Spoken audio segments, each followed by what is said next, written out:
faire découvrir un petit peu ce que tu vas explorer dans le programme de 21 jours pour reprogrammer ta respiration. Donc ce que je vais te montrer comme exercice ici sont des exercices que tu peux retrouver dans le programme et des exercices qui ne sont pas mais qui sont dans le même style. Alors l'idée, un des premiers exercices que j'utilise beaucoup, différemment de ce que je vais te proposer ici, mais l'idée est la même, c'est l'écoute de ta respiration. Donc une main sur ton ventre, une main sur ta poitrine. Tu peux le faire en position allongée, d'ailleurs je te le conseille au départ, mais pour l'exercice, fais-le vraiment debout, après explore-le en position allongée. Donc main sur le ventre, main sur la poitrine. Tu respires tranquillement. Donne-toi quelques secondes parce qu'au début on modifie toujours notre respiration. Et observe tranquillement le mouvement de ta respiration. Le mouvement de tes mains. Est-ce que ta main sur ton ventre bouge? Est-ce que ta main sur ta poitrine bouge? Fais-le au moins pendant 2 minutes.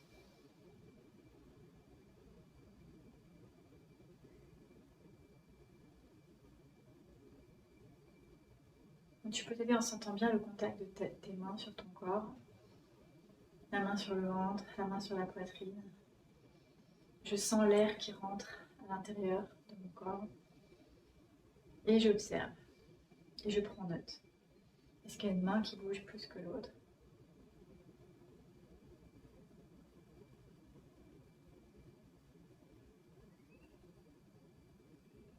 Et tu peux relâcher. Quand tu as identifié, qui c'est dans mon cas présent, la main sur la poitrine bougeait plus que celle du ventre, ce qui est rare chez moi. Donc, on va commencer par un exercice que je te propose d'essayer. Donc, toi, tu peux avoir constaté la même chose ou quelque chose de différent. Peu importe ce que tu as constaté. Je te propose d'écarter les bras ici. Et on va faire ce mouvement en fait. On part des cuisses et on va monter les bras ici à l'horizontale. Donc, ce que je te propose, c'est de faire que tes épaules ne montent pas, tes omoplates ne bougent pas. Donc, tes omoplates ont envie de bouger. Donc, tu les serres pour qu'elles ne bougent pas. Et on va essayer de monter un peu plus haut, toujours en serrant les omoplates. Si elles bougent, tu redescends, c'est pas grave. Il n'y a pas d'obligation à arriver en haut. Quand je suis à mon maximum sans que mes omoplates bougent, je redescends. Alors, tu peux t'amuser à faire le mouvement en sentant bien tes omoplates bouger. Et là, tu les serres en arrière, comme si tu voulais resserrer à ce niveau-là. Pas à l'extrême, je ne mets pas mes épaules en arrière, mais je mets une petite tension pour que mes omoplates ne bougent pas. Et je monte mes bras. Voilà. Plus tu montes, plus c'est difficile parce que tu contres un mouvement naturel. Et tu relâches.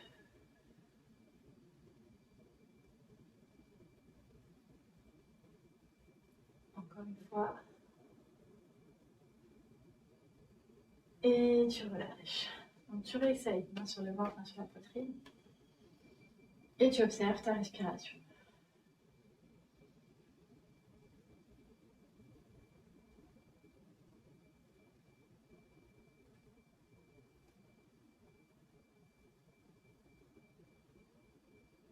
Observe le mouvement de tes mains. Ta main sur le ventre, ta main sur la poitrine, laquelle bouge plus?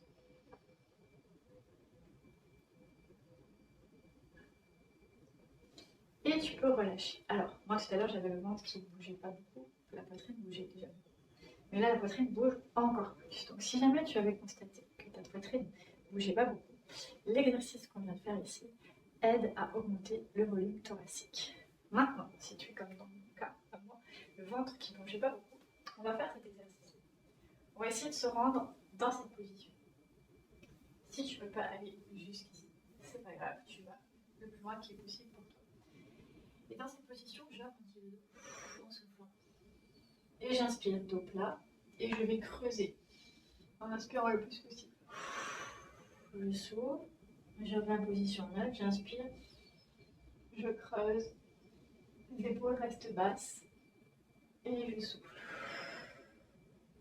J'inspire et je souffle. Et je relâche. Et on repratique l'écoute de la respiration. Donc prends conscience de tes mains sur ton corps.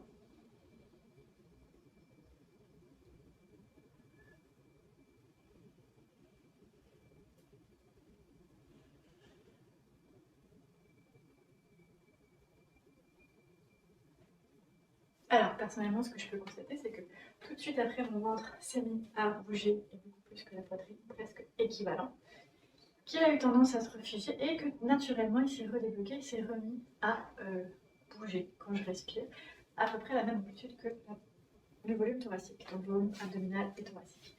Donc, en ce moment, j'ai la sphère abdominale qui est plus bloquée, qui a tendance à plus se figer, donc cet exercice-là, dos du chat, et creuser est un bon exercice pour moi pour venir redévelopper le volume abdominal, toute sa souplesse. Plus les volumes respiratoires sont amples, plus tu oxygènes ton corps, plus tu évacues des déchets et donc plus tu lui permets de se régénérer, entre autres, mais pas que. Ça favorise la perte de poids, ça favorise la santé des cheveux, de la peau, ça favorise la digestion, ça favorise la circulation sanguine et bien d'autres choses. Donc si tu veux découvrir ça, je t'invite dans mon programme de 21 jours pour reprogrammer sa respiration. Dans ce programme, l'objectif est en 21 jours, mais si on n'y arrive pas, c'est pas grave. Tout ce qui va être fait va déjà avoir apporté quelque chose. Il n'y a jamais d'échec. C'est une expérience et tu vas pouvoir reproduire ce 21 jours dans le temps si tu le désires ou réexplorer les vidéos qui vont avec. Mais, donc, même si l'objectif c'est 21 jours, que même si on n'y arrive pas, c'est pas grave, puis c'est partie du processus et ça va quand même amener quelque chose. Si tu fais le 21 jours, tu vas reprogrammer ta respiration, ce qui va t'apporter des bienfaits, autant au niveau physique, favorise l'élimination des douleurs, ça enlève les maux de tête, la digestion, etc. Plein d'autres choses. On peut presque tout améliorer avec la respiration. En tout cas, c'est un bon pilier puisque ça favorise l'auto-guérison du corps. Et ça favorise aussi la connexion à soi. Donc à prendre conscience de qu'est-ce que ton corps vit, parce que ton corps vit des choses différentes de ta tête. Donc prendre conscience de ce qui est présent ici et maintenant. Prendre conscience de qui tu es, prendre conscience de tes émotions, prendre conscience de tes désirs et de ton incarnation dans la matière. Mais ça, tu vas le découvrir dans mon programme de respiration. Reprogrammer sa respiration en 21 jours niveau 1. Parce qu'il y a un niveau 2 et il y a un niveau 3 qui vont à chaque fois permettre d'aller plus loin. Donc si tu es intéressé à en découvrir plus, si tu as observé déjà les différences juste avec des petits mouvements comme ça, viens me rejoindre dans ce programme de 21 jours. À bientôt!